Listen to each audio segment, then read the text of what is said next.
Hello, welcome to Life in Pig Row, and today I'm going to show you how to move a hedge. You can hear the bird song behind me. We need to move the hedge before it's nesting season. I'm going to show you where I'm moving it to and what to do when you're moving a hedge that's only a couple of years old.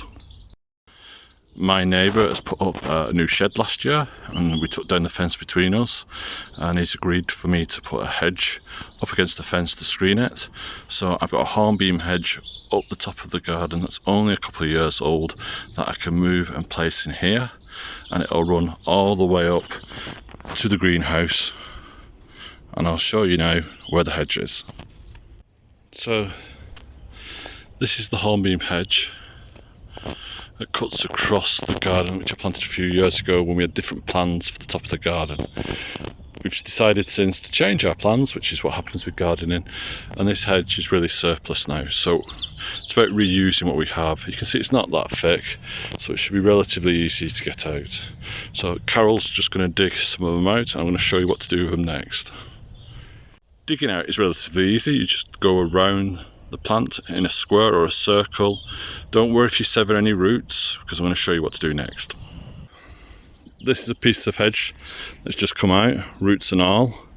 Now if I left all this on at the top, it's going to die, so I'm going to cut it about a third of the way down and it will bush out. Don't panic.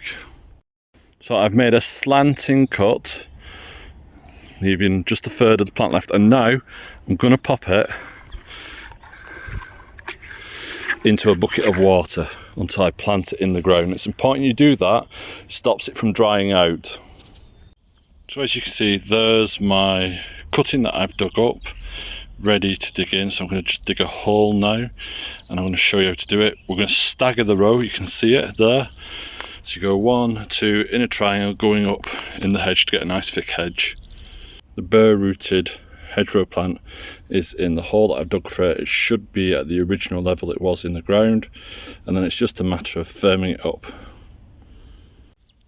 Now as you can see, it's in the hole now and it's been firmed up, but I want to take off some of these side shoots because they're quite long. I'm just going to take them back by half, some of them, just going round, and this will encourage the plant to bush up as it grows, and it'll send out lots of new shoots.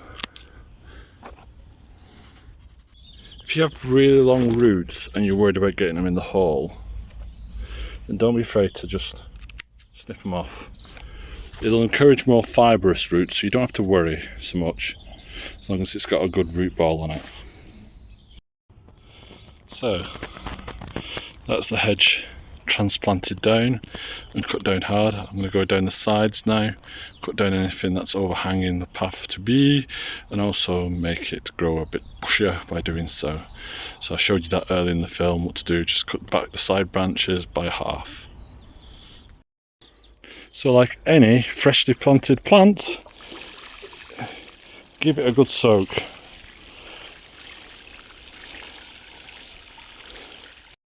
So that's it from Life in Pig Row. If you like what we do, don't forget to like and subscribe, and over the next couple of years we'll watch this disappear behind a hedge. Until next time, bye bye.